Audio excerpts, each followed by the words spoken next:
Hello dear students, welcome to the world Chemistan. ये हमारा solution chapter का 10th video lecture है।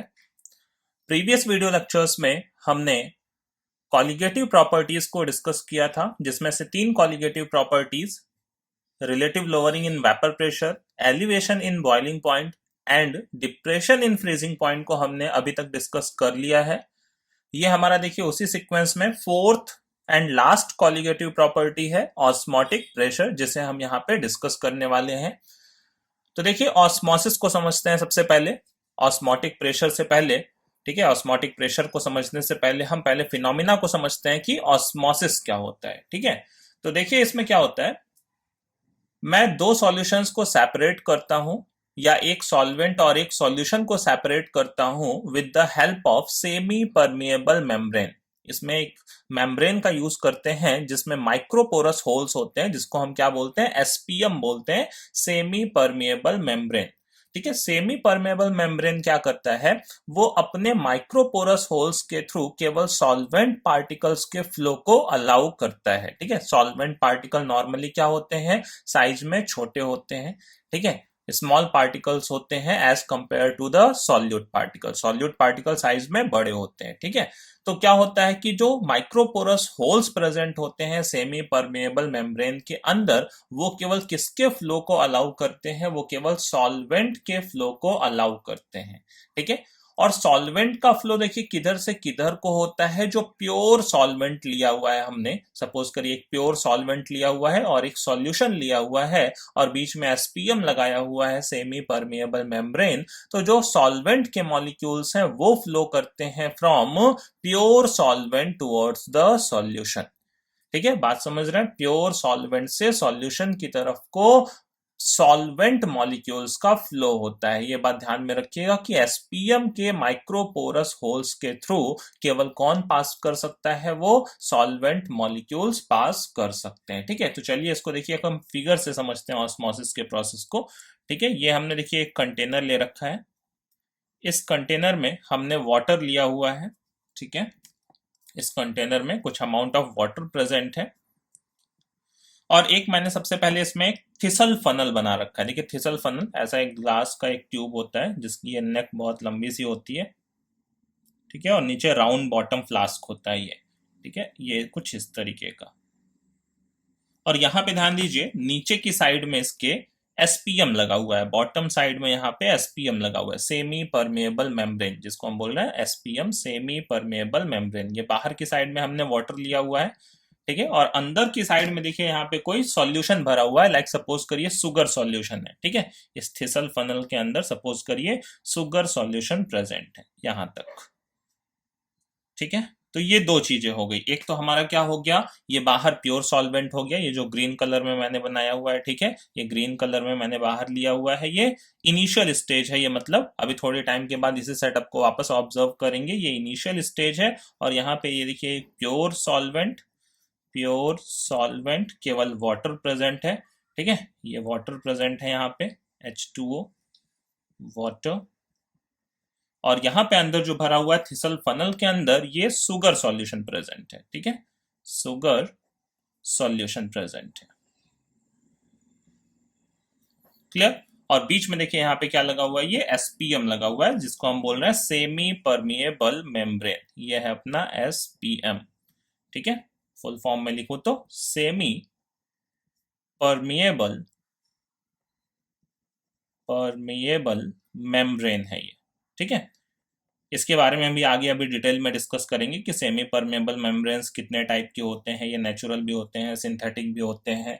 ठीक है, तो उसको अभी हम आगे डिस्कस करते हैं। पहले ये फिनोमिना समझ लीजिए ऑस्मोसिस क्या होता है। तो देखिए यहाँ पे अब दो चीजें हो गई, एक तो प्योर सॉल्वेंट हो गया और दूसरा ये सॉल्यूशन हो गया, जो कि किससे सेपरेटेड है, एक एसपीएम के थ्रू सेपरेटेड है, सेमी परमेबल मेम्ब्रेन के थ्रू सेपरेटेड है। ठीक है, अब जब मैं इस सेटअप को ऐसे छोड़ देता हूं तो कुछ टाइम के बाद देखिए क्या देखने को मिलता है, ये सेटअप ऐसे ही छोड़ने के बाद देखिए कुछ ये हो जाता है कि जो सॉल्वेंट के पार्टिकल्स हैं, अब ध्यान दीजिए कंसंट्रेशन की बात करें अगर हम, तो बाहर कोई सॉल्यूट प्रेजेंट नहीं है, मतलब अंदर शुगर सॉल्यूशन था बाहर तो केवल वाटर था। तो अगर शुगर के टर्म में मैं बोलूं, ठीक है, तो बाहर कंसंट्रेशन कम था या बोलूं तो जीरो था, ठीक है, और अंदर कुछ ना कुछ कंसंट्रेशन प्रेजेंट है, ठीक है। तो इस सेमी परमेबल मेम्ब्रेन के थ्रू क्या होता है, जो वाटर के मॉलिक्यूल्स हैं, वाटर ही सॉल्वेंट है शुगर सॉल्यूशन के लिए, ठीक है, तो वाटर के मॉलिक्यूल्स फ्लो करके किधर को जाते हैं, इस शुगर सॉल्यूशन की तरफ को जाते हैं, ठीक है। फ्लो केवल किसका पॉसिबल है, शुगर पार्टिकल का पॉसिबल नहीं है, वाटर का पॉसिबल है, ठीक है। वाटर यहाँ पे सॉल्वेंट है जिसके पार्टिकल साइज क्या है, एज कंपेयर टू शुगर वो बहुत छोटे हैं। तो एसपीएम केवल किसको आने जाने देता है, जो छोटे मॉलिक्यूल्स होते हैं, जो सॉल्वेंट होते हैं, ज्यादातर उनको ही अपने थ्रू पास होने के लिए वो अलाउ करता है, ठीक है। तो अब देखिए यहाँ फ्लो किधर से किधर को होता है, प्योर सॉल्वेंट से सॉल्यूशन की तरफ को, मतलब जो ये वाटर मॉलिक्यूल्स हैं, ठीक है, जो ये वाटर मॉलिक्यूल्स है ये किधर को फ्लो करके जाएंगे, एसपीएम के थ्रू होते हुए, ठीक है, एसपीएम के थ्रू होते हुए सॉल्यूशन की तरफ को जाएंगे। तो मतलब अब देखिए थिसल फनल में क्या हो जाएगा, ये जो लेवल है सॉल्यूशन का ये राइज करने लगेगा। बात समझ रहे हैं, ठीक है। इस फनल को बोलते हैं, मैं देखिए स्पेलिंग भी लिख देता हूं, THIS, ठीक है, TLE, थिसल, इसको थिसल पढ़ते हैं, थिसल फनल, ठीक है, FUNNEL। क्लियर। तो जब ये वाटर का सॉरी अंदर सॉल्यूशन का लेवल जो राइज कर जाएगा, उसके बाद मतलब फिगर कुछ इस तरीके का हो जाएगा, ठीक है। बाहर की तरफ ये लेवल कम हो जाएगा वाटर का, अंदर जो थिसल फनल था उसमें क्या हो जाएगा, ये जो लेवल था ये राइज कर जाएगा, ठीक है, कुछ इस तरीके से ये ऊपर पहुंच जाएगा। बात समझ रहे हैं। इस फिनोमिना को ही देखिए हम बोलते हैं ऑस्मोसिस। क्लियर है, ये एसपीएम है, ये बाहर वाटर का लेवल अब धीरे धीरे कम हो जाएगा, ठीक है, ये फाइनल स्टेज हो गया अपना। बात समझ गए।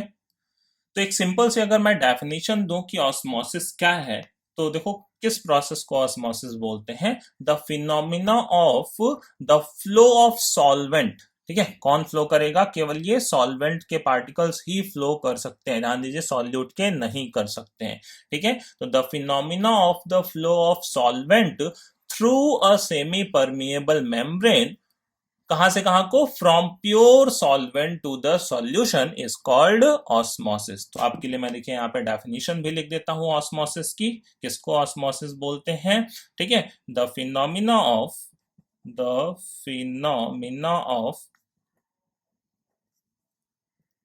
Flow of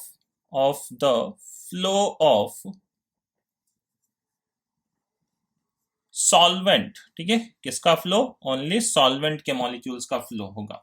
the phenomena of the flow of solvent किसके through, through a semi permeable membrane, through a SPM, ठीक है, फ्रॉम कहां से कहां को, from pure solvent, from pure solvent, ठीक है, to the solution. Clear. I hope आपको बात समझ में आ गई होगी कि ऑस्मोसिस किस फिनोमिना को बोलते हैं, ठीक है। तो ये वाटर का लेवल कुछ राइज अप करके यहाँ पे एच हाइट पे आ गया होगा, ठीक है, यहाँ से कुछ ये एच हाइट पे आ गया होगा। क्लियर। देखिए इस चीज को हम एक और टर्म में बोल सकते हैं, ये तो हमने बोला कि सॉल्वेंट के पार्टिकल का फ्लो किधर से किधर को होता है, प्योर सॉल्वेंट से सॉल्यूशन की तरफ को होता है, ठीक है। Phenomena of flow of solvent through a SPM from pure solvent to the solution. इसको देखिए कंसंट्रेशन के टर्म में भी हम बोल सकते थे, है ना, कि भाई फ्लो किधर से किधर को हुआ। देखिए बाहर तो सॉल्यूट प्रेजेंट नहीं था, बाहर तो केवल प्योर सॉल्वेंट था, अंदर की तरफ क्या था, सॉल्यूशन था। मतलब मैं बोलूं तो बाहर की तरफ कंसंट्रेशन क्या था, कम था, अंदर की तरफ क्या था, यहाँ पे कंसंट्रेशन ज्यादा था। तो सॉल्वेंट के पार्टिकल्स का फ्लो किधर से किधर को हुआ, लो कंसंट्रेशन से हाई कंसंट्रेशन की तरफ को हुआ। बात समझ रहे हैं। जैसे मैं यहाँ पे क्या करूं, डिफरेंट डिफरेंट कंसंट्रेशन के सॉल्यूशंस भी ले सकता था, बाहर ओनली वाटर की जगह मैं शुगर का ही सॉल्यूशन लेता, बट उसका कंसंट्रेशन कम रखता, अंदर कंसंट्रेशन ज्यादा रखता, तो भी फ्लो होता। तो भी फ्लो किधर से किधर को होता, लो कंसंट्रेशन से हाई कंसंट्रेशन की तरफ को होता। जिस सॉल्यूशन का कंसंट्रेशन लो होता, उस लो कंसंट्रेशन वाले सॉल्यूशन से जिस सॉल्यूशन का कंसंट्रेशन हाई होता, उधर की तरफ को ही सॉल्वेंट के मॉलिक्यूल्स का फ्लो होता है, ठीक है। तो यहाँ पे देखिए मैं आपके लिए एक लाइन और लिख रहा हूं कि जो सॉल्वेंट के पार्टिकल्स फ्लो करते हैं, है ना, ठीक है, ऑस्मोसिस के प्रोसेस में सॉल्वेंट पार्टिकल्स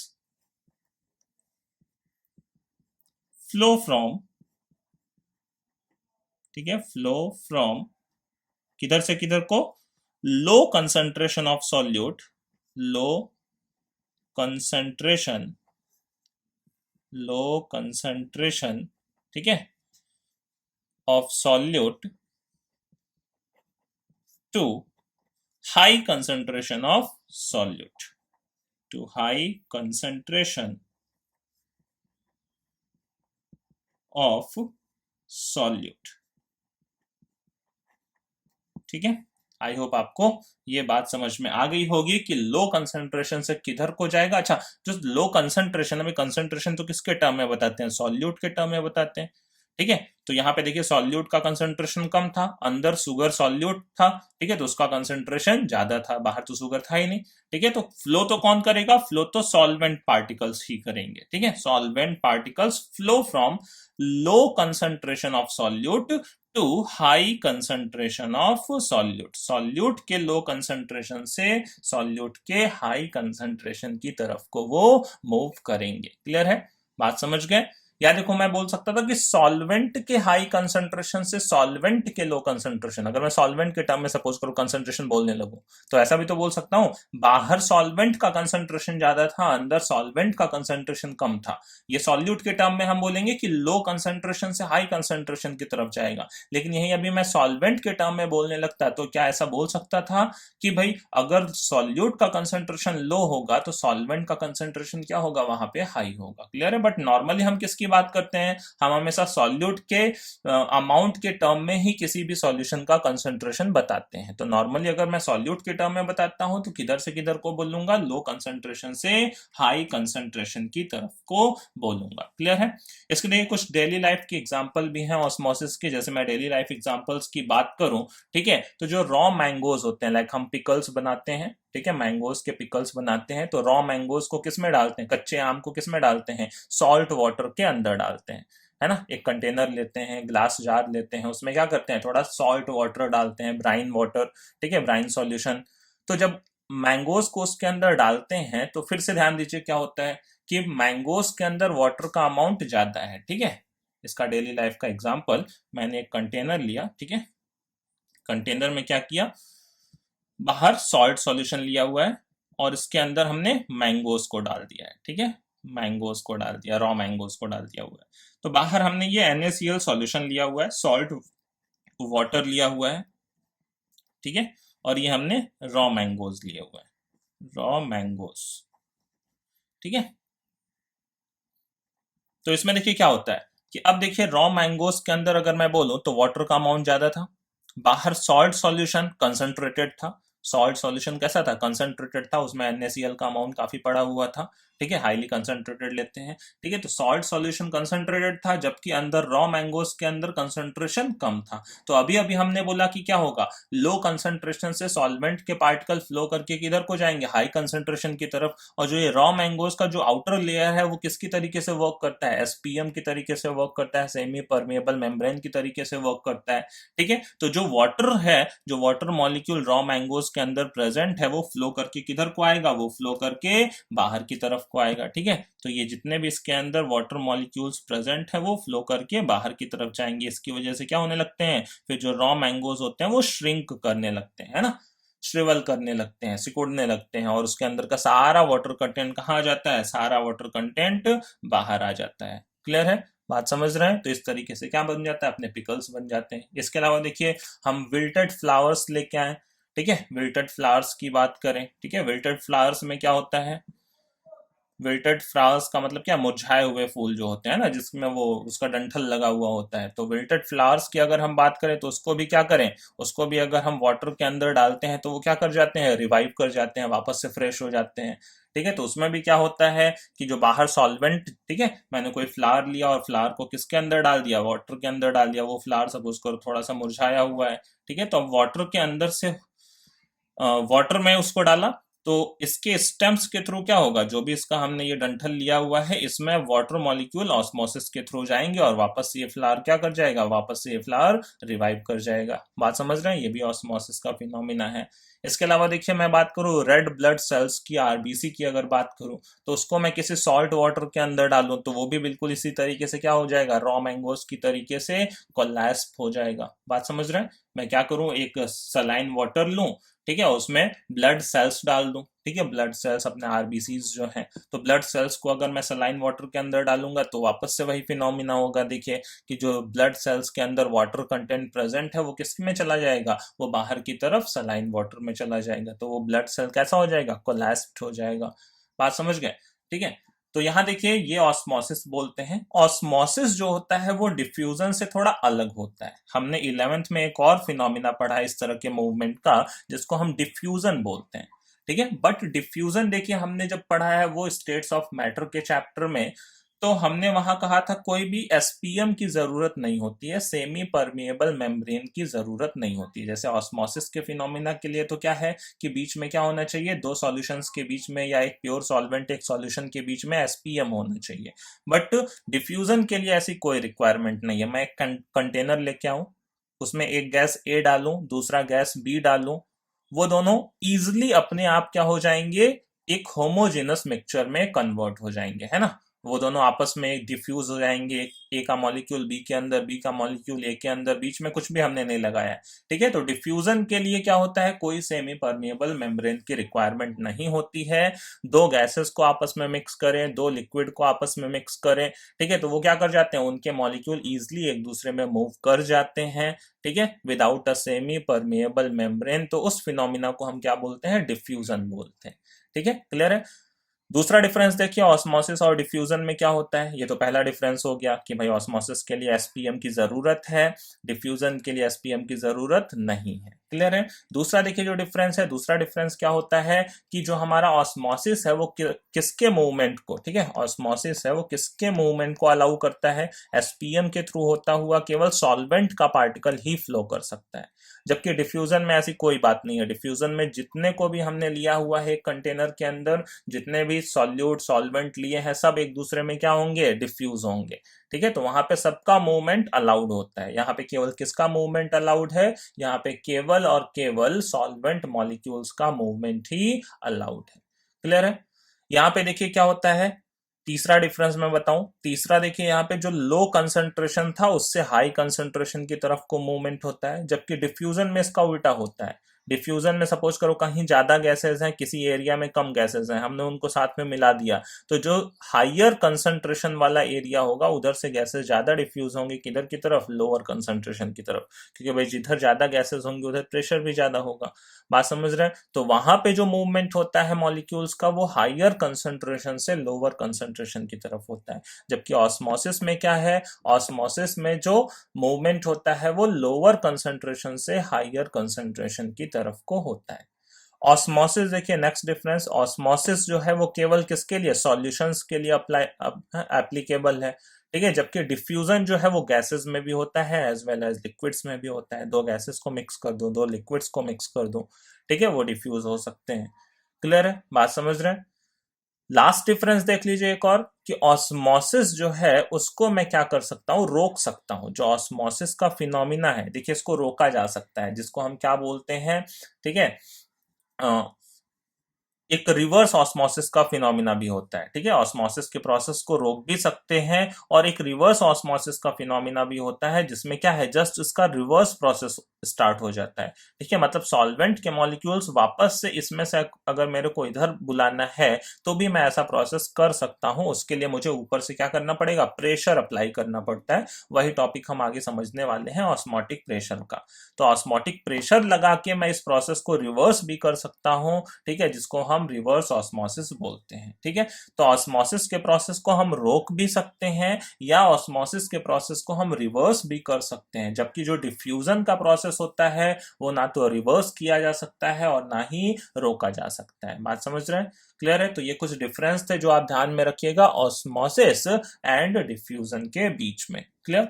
अब देखिए हम बात करते हैं इस एसपीएम की, ठीक है, एसपीएम सेमी परमिएबल मेम्ब्रेन। तो सेमी परमिएबल मेम्ब्रेन देखिए दोनों तरह के होते हैं, नेचुरल सेमी परमिएबल मेम्ब्रेन्स भी होते हैं और कुछ सिंथेटिक सेमी परमिएबल मेम्ब्रेन्स भी होते हैं, ठीक है। तो एसपीएम की एक छोटी सी कैटेगरी आप देख लीजिए यहाँ पे, ठीक है, सेमी परमिएबल मेम्ब्रेन एसपीएम की अगर मैं बात करूं, ठीक है, एसपीएम सेमी परमिएबल मेम्ब्रेन, तो ये देखिए नेचुरल भी होते हैं कुछ, जैसे पिग ब्लैडर की बात करूं, नेचुरल सेमी परमिएबल मेम्ब्रेन, ठीक है, एग्जांपल के लिए पिग्स ब्लैडर, ठीक है, पिग्स ब्लैडर, ठीक है, पिग का जो यूरिन ब्लैडर होता है वो भी एक सेमी परमिएबल मेम्ब्रेन की तरीके से वर्क करता है। इसके अलावा देखिए और पार्चमेंट पेपर्स की बात करूं, ठीक है, पार्चमेंट पेपर, आई होप सबने सुना होगा पार्चमेंट पेपर का नाम, पुराने टाइम में इनको लिखने में यूज किया जाता था। ये किसके, एनिमल के स्किन से बनते थे, है ना, विदाउट टैंड स्किन से बनते थे पार्चमेंट पेपर, ठीक है।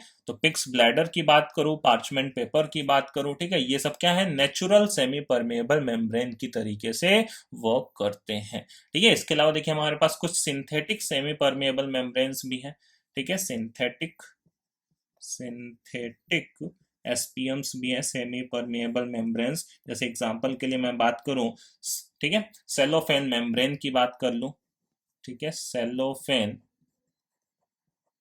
मेम्ब्रेन की बात करूं, ठीक है। इसके अलावा देखिए हमारे पास कुछ और भी हैं जिनको हमने आर्टिफिशियली बनाया हुआ है, जैसे क्यूप्रिक फेरोसाइनाइड, ठीक है, और क्यूप्रिक फेरोसाइनाइड, ठीक है, फेरोसाइनाइड की बात करूं तो ये दोनों क्या है, सिंथेटिक, ठीक है, उसमें ये काफी अच्छा होता है। जैसे आपको कभी कभी ऑब्जेक्टिव्स में आता है कि गिवन ऑब्जेक्टिव्स में से कौन सा एसपीएम सबसे बेस्ट है, तो आप ये क्यूप्रिक फेरोसाइनाइड वाले पे टिक करिएगा, ठीक है। क्यूप्रिक फेरोसाइनाइड का जो फॉर्मूला होता है वो है Cu2Fe का 6, ठीक है, ये कोऑर्डिनेशन कंपाउंड है, Cu2Fe का 6, क्यूप्रिक फेरोसाइनाइड, ठीक है। तो ये सिंथेटिक एसपीएम्स में आता है, सिंथेटिक सेमी परमेबल मेम्ब्रेन्स में आता है, क्लियर है। अब जैसे देखिए वो एग की हम बात करें तो एग का भी जो आउटर व्हाइट वाला अपना प्रोटीन वाला सब्सटेंस होता है, उसका भी जो सरफेस है वो भी एसपीएम की तरीके से वर्क करता है, ठीक है। तो एक देखिए एक और डिमॉन्स्ट्रेशन हम करते हैं ऑस्मोसिस के लिए, ठीक है, एक एग्जांपल को समझते हैं, एग का एग्जांपल है। देखिए एग क्या होता है, एग के सरफेस पे जो सबसे पहले एक क्या होता है, व्हाइट शेल होता है, हार्ड शेल होता है, उसको मैं चाहूँ तो डाइल्यूट HCl में डिजोल्व करके क्या कर सकता हूँ, उस हार्ड शेल को रिमूव कर सकता हूँ, ठीक है। जैसे हमारे पास एग होता है तो एग के बाहर क्या होता है, ये हार्ड शेल प्रेजेंट होता है, ठीक है, सबने देखा होगा, आई थिंक ऊपर से तो सबने ही देखा होगा, हार्ड शेल प्रेजेंट होता है, ठीक है। तो इसको मैं चाहूं तो इस हार्ड शेल को किस में, डाइल्यूट HCl में डिसॉल्व करके इसको रिमूव कर सकता हूं, ठीक है। तो मैंने इसको डाइल्यूट HCl में डाल दिया, ये बाहर वाला हार्ड शेल क्या हो जाता है, उसमें डिसॉल्व हो जाता है, ठीक है, ये बाहर वाला जो हार्ड शेल होता है वो डिसॉल्व हो जाता है, क्लियर है। अब अंदर बचता है कौन सा, वो रबरी व्हाइट सब्सटेंस होता है इसके अंदर, ठीक है, रबरी व्हाइट सब्सटेंस, और सबसे अंदर कौन सा होता है, ये वो येलो वाला पार्ट होता है। तो येलो वाले पार्ट को क्या बोलते हैं, यॉक बोलते हैं। व्हाइट वाला जो अंदर रबरी सब्सटेंस होता है उसको हम क्या बोलते हैं, एल्बुमिन बोलते हैं, ठीक है। तो अब सपोज करिए नॉर्मल साइज ऑफ एग था, ठीक है, नॉर्मल साइज। अब इसको देखो मैंने दो चीजों में डाला, एक कंटेनर लिया मैंने, ठीक है, एक कंटेनर में मैंने क्या किया, वाटर लिया हुआ है, ठीक है, उसके अंदर इस एग को डाला हुआ है, ठीक है, और दूसरा एक और कंटेनर लिया हुआ है, सपोज करो उसमें हमने लिया हुआ है NaCl का सॉल्यूशन, सोडियम क्लोराइड का सॉल्यूशन। तो ये हमारे पास है, ठीक है, एग किसके अंदर, इन वाटर, और दूसरी कंडीशन में हमने लिया हुआ है एग, ठीक है, किसके अंदर, इन NaCl, ठीक है, सोडियम क्लोराइड के अंदर, क्लियर, NaCl का ये सॉल्यूशन ले रखा है, ठीक है। तो अब बताइए कि जब मैं एग को इस सॉल्यूशन में डालूंगा, मतलब वाटर के अंदर डालूंगा, तो वो स्वेल करेगा या श्रिंक करेगा।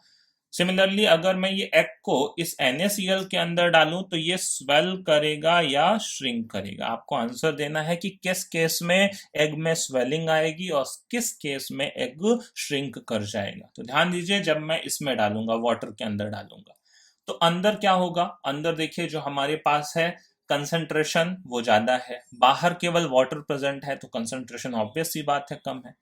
तो हमने कहा कि सॉल्वेंट के पार्टिकल फ्लो करके किधर से किधर को जाएंगे, लो कंसंट्रेशन से हाई कंसंट्रेशन की तरफ को जाएंगे। तो बाहर तो केवल वाटर प्रेजेंट है, बाहर का कंसंट्रेशन कम है, तो मॉलिक्यूल्स फ्लो करके, ठीक है, इसके सरफेस वाले पार्ट से होते हुए किधर को मूवमेंट करेंगे, अंदर की तरफ को मूव करेंगे। ठीक है, तो जो यहाँ पे एक का साइज होगा वह स्वेल करके क्या हो जाएगा, बड़ा हो जाएगा। बात समझ रहे हैं? ठीक है, यहाँ पे स्वेल करेगा, एक जो होगा वो स्वेल करेगा। बात समझ रहे हैं? यहाँ पे स्वेल होगा।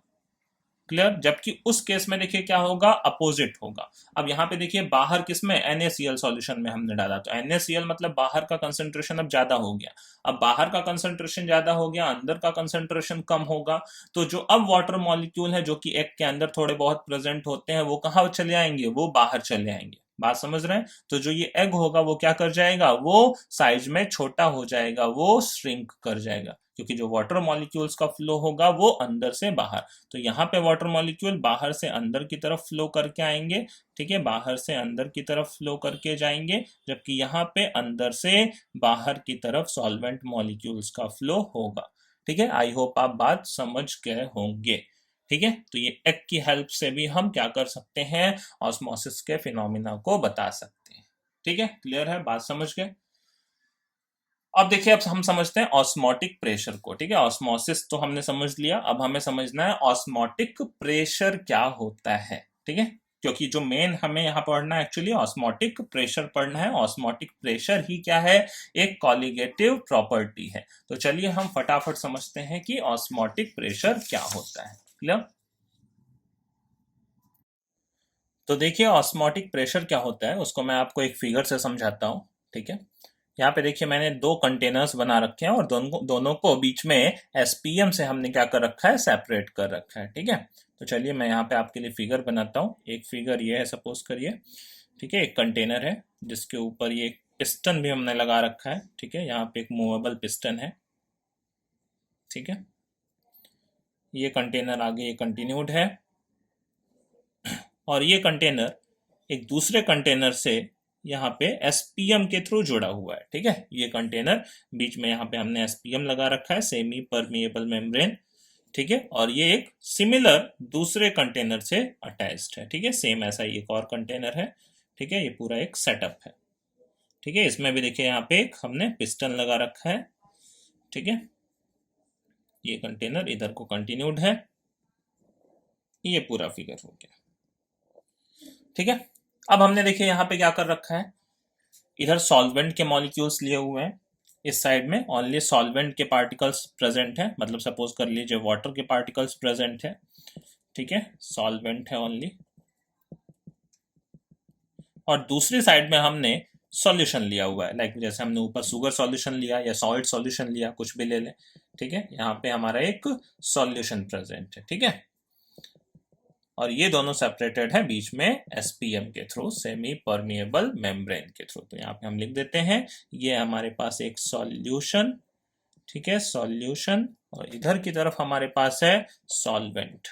ठीक है, सॉल्वेंट। क्लियर है?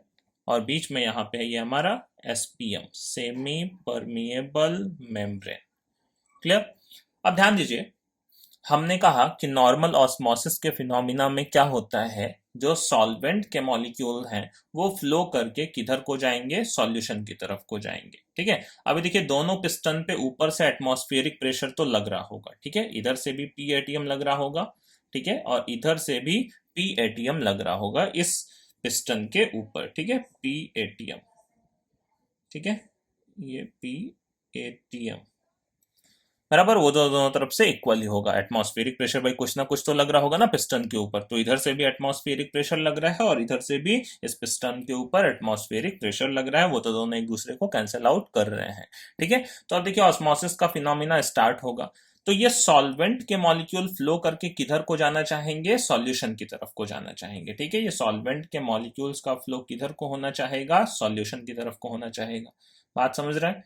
अच्छा, जब ये फ्लो होगा तो फिर ये पिस्टन क्या होगा, ऊपर उठना चाहेगा। बात समझ रहे हैं? ये अगर सॉल्वेंट के मॉलिक्यूल फ्लो करके इधर को आएंगे तो ये पिस्टन जो होगा वो ऊपर को उठना चाहेगा। ठीक है, अब ऊपर को उठना चाहेगा तो देखिए ऑस्मोटिक प्रेशर किसको बोलते हैं, मैं ऊपर से इतना एक्सेस प्रेशर अप्लाई कर दूं, है ना, एक minimum required of pressure apply कर दूं कि ये जो सॉल्वेंट का पार्टिकल है वो फ्लो करके इधर ना आ पाए। बात समझ रहे हैं? ये इधर आना चाहता है तो आएगा तो तब जब ये पिस्टन ऊपर उठेगा।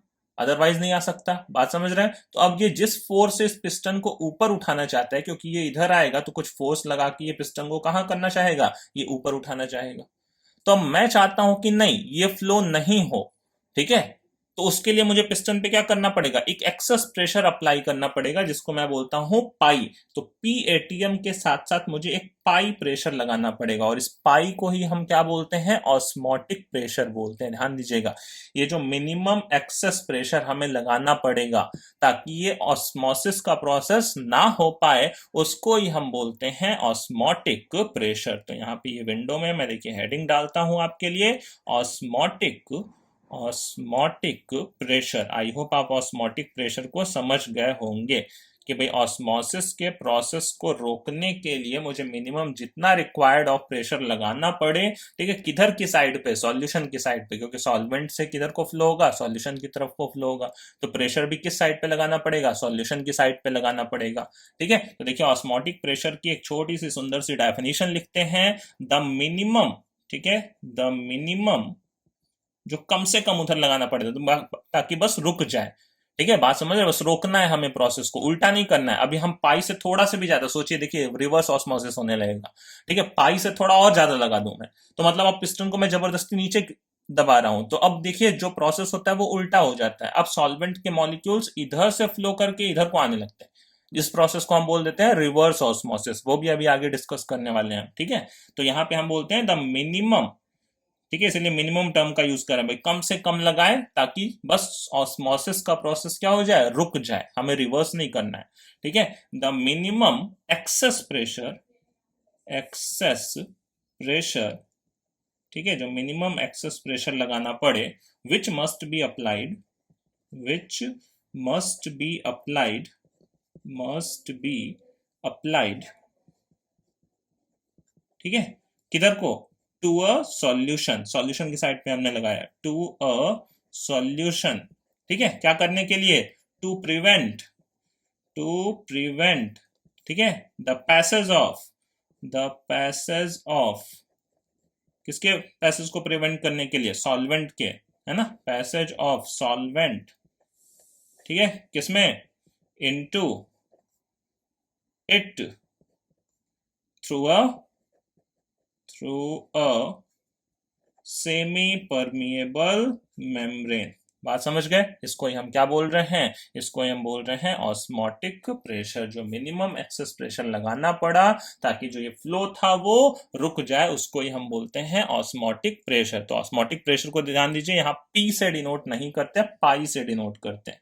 ठीक है, ये पाई ही क्या है, यहाँ पे ऑस्मोटिक प्रेशर है। ठीक है, पाई इज ऑस्मोटिक प्रेशर। तो देखिए इसकी जो वैल्यू होती है, ठीक है, वॉन हॉफ ने इसके लिए इक्वेशन दिया ऑस्मोटिक प्रेशर के लिए, और ये ऑस्मोटिक प्रेशर भी एक कॉलिगेटिव प्रॉपर्टी होती है जिसकी वैल्यू होती है pi is equal to C R T. ठीक है, ये इसके लिए फॉर्मूला होता है, जहां पे पाई हमारा क्या है, पाई ही ऑस्मोटिक प्रेशर है, सी कंसंट्रेशन है मोल पर लीटर, ठीक है, सी मोलैरिटी है एक तरीके से, मोलैरिटी यहाँ कैपिटल एम में नहीं लिखते हैं, सी से लिखते हैं। ठीक है, सी कंसंट्रेशन मतलब, ठीक है, तो सी क्या है, मोलैरिटी है, ध्यान दीजिएगा, मोल पर लीटर, भाई अपना मोल पर लीटर। ठीक है, R gas constant, R gas constant, यहाँ गैस कांस्टेंट को ध्यान देके रखिएगा क्योंकि प्रेशर के टर्म में रखना पड़ेगा। ठीक है, अगर मैं बात करूं गैस कांस्टेंट की वैल्यू बार में रखूं तो पाई की वैल्यू भी बार में मिलेगी, आर की वैल्यू एटीएम वाली रखो तो पाई की वैल्यू भी एटीएम में मिलेगी। जैसे एटीएम में कितना होता है, 0.0821 होता है, बार में मैं बोलूँ तो 0.0831 होता है। ठीक है, तो ये आपकी कौन सी, ये बार वाली यूनिट है, एटीएम वाली यूनिट है। ये कौन सी यूनिट है, ये बार वाली यूनिट है। ठीक है, बार वाली अगर मुझे प्रेशर किस में चाहिए, प्रेशर अगर सपोज करिए एटीएम वाली यूनिट में चाहिए, तो आर की भी कौन सी यूनिट रखनी पड़ेगी, एटीएम वाली यूनिट रखनी पड़ेगी। और एटीएम वाली यूनिट में क्या होता था, आर की वैल्यू 11th में हमने पढ़ा है 0.0821, और बार वाली यूनिट में क्या होता था 0.0831। ठीक है, बार में एक बार बढ़ जाता है, बस ऐसा याद कर लीजिए। ठीक है, तो यहाँ पे क्या हो जाता है, इस फॉर्मूले से, देखिए फॉर्मूले का डेरिवेशन नहीं है, बट इस फॉर्मूले से हम ऑस्मोटिक प्रेशर की वैल्यू को कैलकुलेट कर सकते हैं।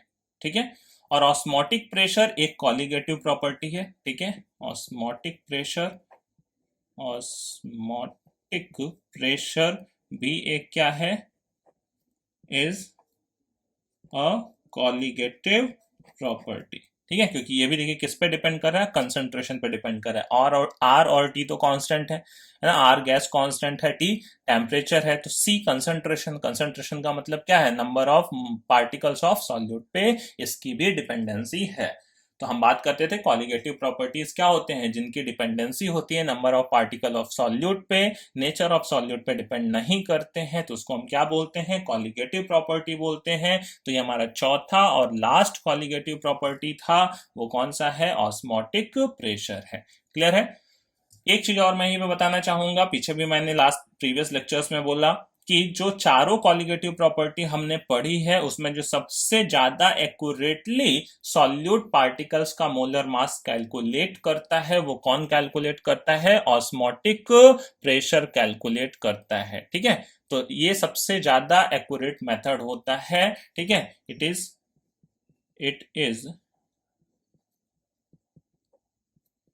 N accurate method. जो चारों के चारों हमने कॉलिगेटिव प्रॉपर्टीज पढ़ा हुआ है उसमें सबसे ज्यादा एक्यूरेटली अगर पूछे तो कौन है, ऑस्मोटिक प्रेशर वाला मेथड। तो it is an accurate method, ठीक है, to determine molar mass of solute. ठीक है, मोलर मास ऑफ सॉल्यूट। अगर मुझे सॉल्यूट का मोलर मास पता करना है, फाइंड आउट करना है, तो ये एक्सपेरिमेंट सबसे बेस्ट होता है ऑस्मोटिक प्रेशर वाला। ठीक है, क्योंकि देखिए जो डेल्टा टीबी और डेल्टा टीएफ हमने पूछा, उनकी जो पढ़ा, उनकी जो वैल्यूज होती है वो बहुत स्मॉल होती हैं। ठीक है, जैसे अब मैं बात करूं कि एक मोलर मास 10⁻⁶ ग्राम पर मोल के सॉल्यूट के लिए अगर मैं डेल्टा टीएफ टीबी देखूंगा तो वो 0.0001 केल्विन के अराउंड का डिफरेंस आता है। तो उतना अच्छा एक्यूरेसी वहां पे मेंटेन नहीं हो पाता है जितना अच्छा ये ऑस्मोटिक प्रेशर वाले मेथड में मेंटेन होता है। क्लियर है। तो यहाँ पे जो ऑस्मोटिक प्रेशर वाला टेक्निक होता है वो सबसे एक्यूरेटली डिटरमाइन करता है, ये बात ध्यान में रखिएगा, मोलर मास को। ठीक है, अब यहाँ पे देखिए हमें कुछ सॉल्यूशंस के बारे में समझना है। ठीक है, isotonic solution, hypertonic solutions, hypotonic solutions. ठीक है, वो क्या होते हैं उसको समझते हैं पहले हम, कि आइसोटोनिक, हाइपरटोनिक और हाइपोटोनिक सॉल्यूशंस क्या होते हैं, फिर हम उसके बाद कुछ इसके न्यूमेरिकल्स भी सॉल्व करेंगे। क्लियर है। तो देखिए सबसे पहले हम बात करते हैं आइसोटोनिक सॉल्यूशंस क्या होते हैं। ठीक है, आइसोटोनिक सॉल्यूशंस के बारे में मैं यहाँ पे लिखता हूँ। ठीक है, तो मैं एक और हैशटैग डालता हूँ यहाँ पे, आइसोटोनिक। एग्जाम के लिए भी काफी इंपॉर्टेंट पॉइंट होता है ये आइसोटोनिक सॉल्यूशंस, वैसे ही पूछ सकते हैं। अदरवाइज पे न्यूमेरिकल्स भी आते हैं आइसोटोनिक सॉल्यूशंस के ऊपर। ठीक है, आइसोटोनिक सॉल्यूशंस, जेई नीट में भी इसके काफी न्यूमेरिकल्स बन सकते हैं आइसोटोनिक सॉल्यूशन के ऊपर। ठीक है, तो देखिए मैं क्या करूं, दो सॉल्यूशंस को लूं अलग अलग कंसंट्रेशन के। ठीक है, तो उनका ऑब्वियस सा बात है कि उनकी जो ऑस्मोटिक प्रेशर की वैल्यू होगी वो भी अलग अलग होगी, क्योंकि अगर उनको सेम टेम्परेचर पे ले रखा है, ठीक है, आर तो गैस कांस्टेंट है, वो तो सेम ही होना है। अगर सेम टेम्परेचर ले रखा है तो आर टी ये पूरा कांस्टेंट हो गया। तो अब देखिए जिस सॉल्यूशन का जो कंसंट्रेशन होगा वो ज्यादा होगा, उसका ऑस्मोटिक प्रेशर भी क्या आएगा, ज्यादा आएगा। जिस सॉल्यूशन का कंसंट्रेशन कम होगा उसका ऑस्मोटिक प्रेशर भी क्या आएगा, कम आएगा। ठीक है, क्योंकि पाई अब यहां से देखिए सीधा सीधा डायरेक्टली प्रोपोर्शनल है कंसंट्रेशन सी के। तो कंसंट्रेशन कम होने पे ऑस्मोटिक प्रेशर भी कम आएगा, कंसंट्रेशन ज्यादा होने पे ऑस्मोटिक प्रेशर भी ज्यादा आएगा। ठीक है, तो अगर मैंने क्या कर रखा है, दो सॉल्यूशंस को सेपरेट कर रखा है सेमी परमेबल मेम्ब्रेन के थ्रू, तो तब तक फ्लो होगा, ठीक है, सॉल्वेंट के पार्टिकल का, जब तक ऑस्मोटिक प्रेशर क्या हो जाए, वो इक्वल ना हो जाए, जब तक इक्विलिब्रिया ना आ जाए। बात समझ रहे हैं। ठीक है, तो यहाँ पे देखिए जो फ्लो होता है सॉल्वेंट के पार्टिकल्स का, वो कहां से कहां को होता है, हम देखिए अब ऐसा भी बोल सकते हैं कि लो ऑस्मोटिक प्रेशर वाले सॉल्यूशन से हाई ऑस्मोटिक प्रेशर वाले सॉल्यूशन की तरफ को फ्लो होगा। ठीक है, दो सॉल्यूशंस है, एक का कंसंट्रेशन ज्यादा है, दूसरे का कंसंट्रेशन कम है। ठीक है, तो भाई एक का ऑस्मोटिक प्रेशर ज्यादा रहा होगा जिसका कंसंट्रेशन ज्यादा है, दूसरे का ऑस्मोटिक प्रेशर कम रहा होगा जिसका कंसंट्रेशन कम है। तो हम अभी ऊपर बोल रहे हैं कि सॉल्वेंट का पार्टिकल का फ्लो लो कंसंट्रेशन से हाई कंसंट्रेशन की तरफ होगा। ठीक है, या देखो उसी को अब दूसरे टर्म में मैं बोल रहा हूं कि लो कंसंट्रेशन होगा तो लो ऑस्मोटिक प्रेशर होगा, तो ऐसा भी बोल सकता हूं कि सॉल्वेंट के पार्टिकल का फ्लो होगा लो ऑस्मोटिक प्रेशर से हाई ऑस्मोटिक प्रेशर की तरफ को।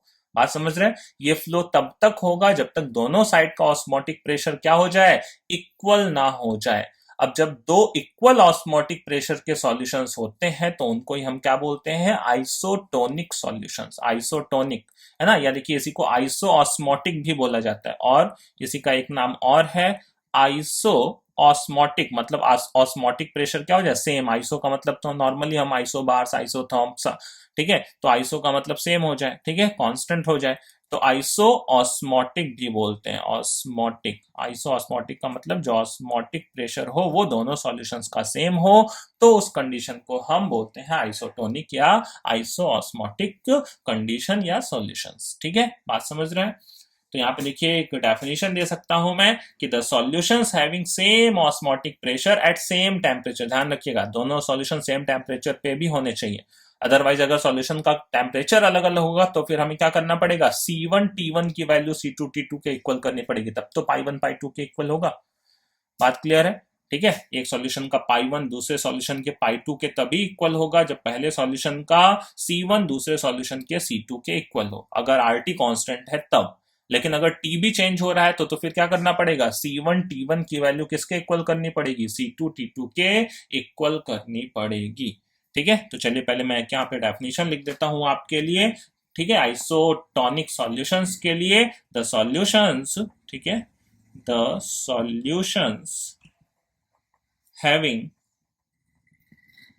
ठीक है, क्या, having same osmotic pressure, same osmotic, ठीक है, ओपी लिख देता हूं शॉर्ट में, having same osmotic pressure, ठीक है, at same temperature, at same temperature, दोनों का टेम्परेचर भी सेम होना चाहिए, है ना, at same temperature have same osmotic pressure, ठीक है, have same osmotic pressure। ठीक है, क्लियर है? Same temperature are called, the solutions having same osmotic pressure have same temperature.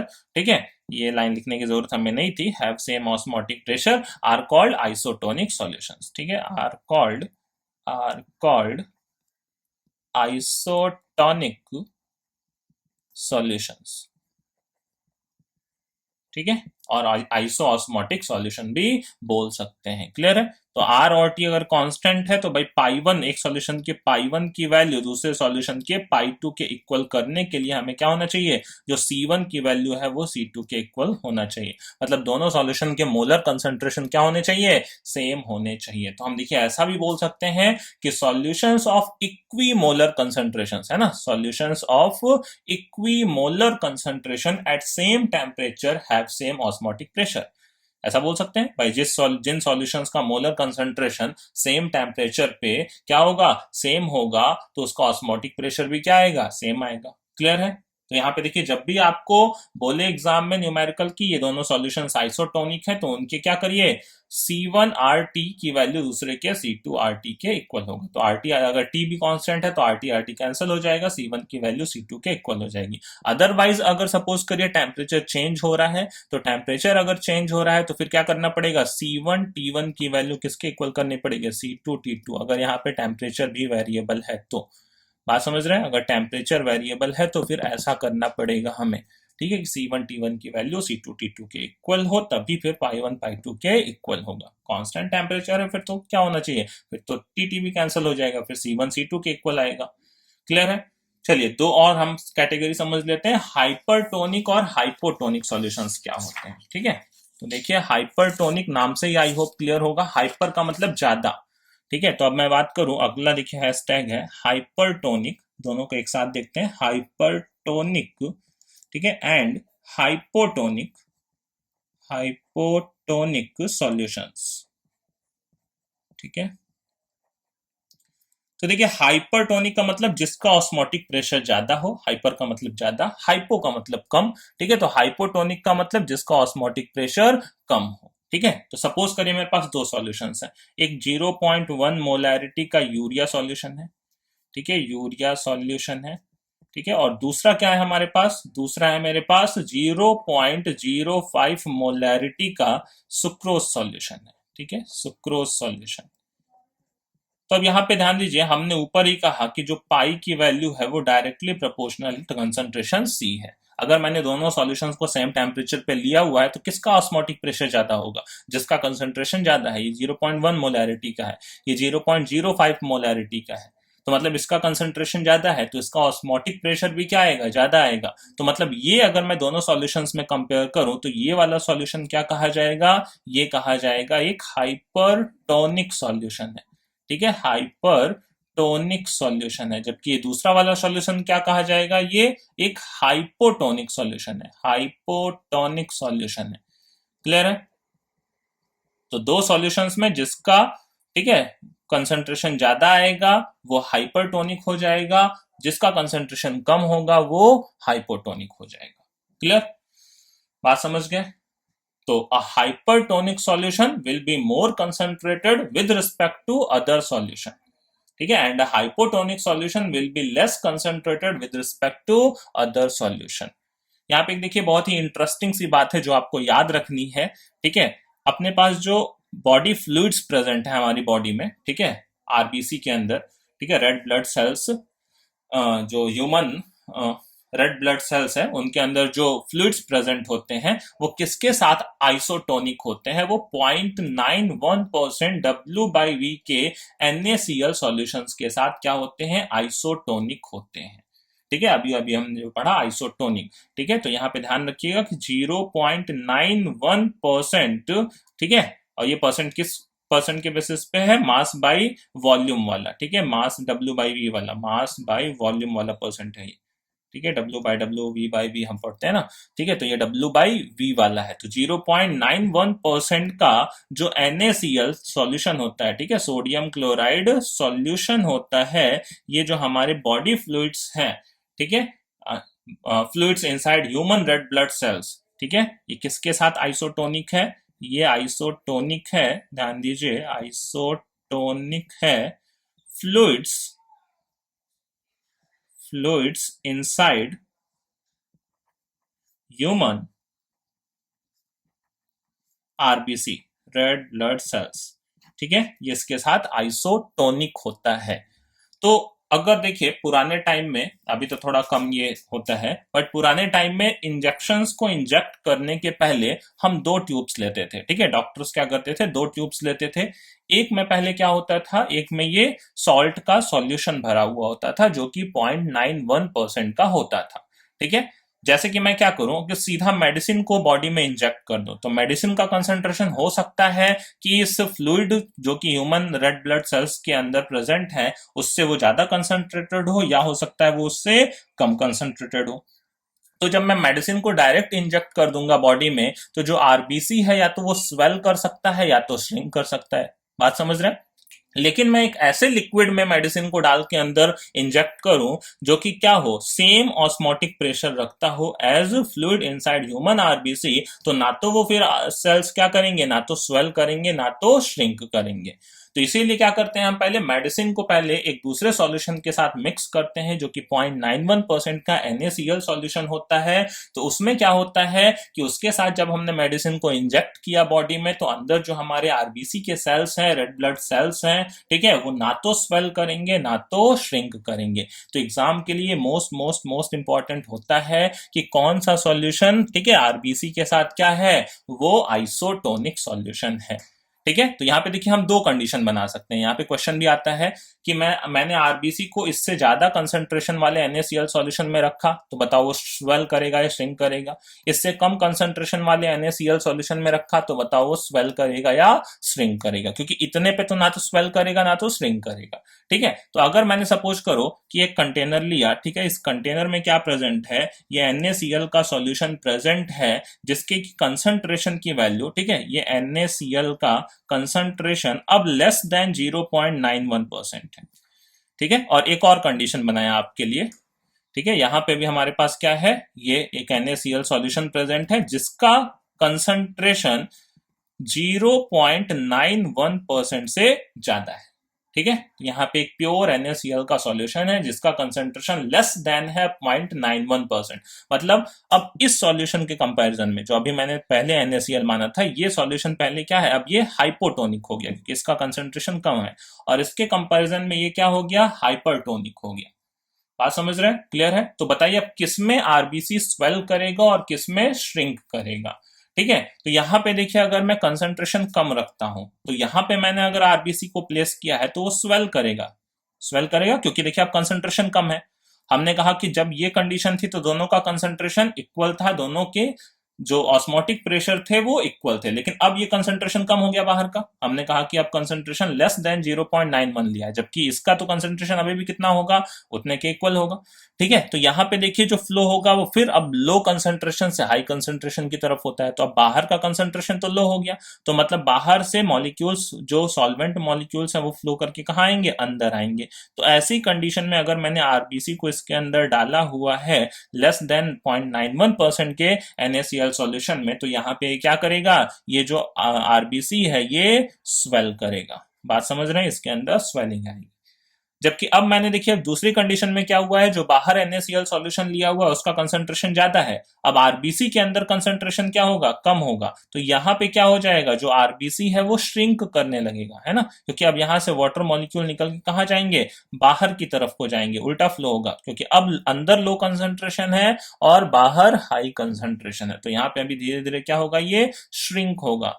ठीक है, श्रिंक होगा। बात समझ गए, क्लियर है? तो ये भी क्वेश्चन देखिए एग्जाम में काफी पूछा जाता है कि मैंने लेस देन 0.91% में आरबीसी डाला, ग्रेटर देन 0.91% में आरबीसी डाला, तो स्वेल करेगा या श्रिंक करेगा। क्लियर? तो आई होप आपको बात समझ में आ गई होगी यहां तक। आगे की बात, ये लेक्चर काफी लंबा हो रहा है, ठीक है, तो आगे की बात हम करते हैं ऑस्मोटिक प्रेशर की नेक्स्ट लेक्चर में। वहां पे रिवर्स ऑस्मोसिस को भी समझेंगे, 2-3 और एग्जाम्पल लेंगे और साथ में न्यूमेरिकल प्रॉब्लम्स को भी सॉल्व करेंगे। तब तक के लिए पढ़ते रहिए, टेक केयर।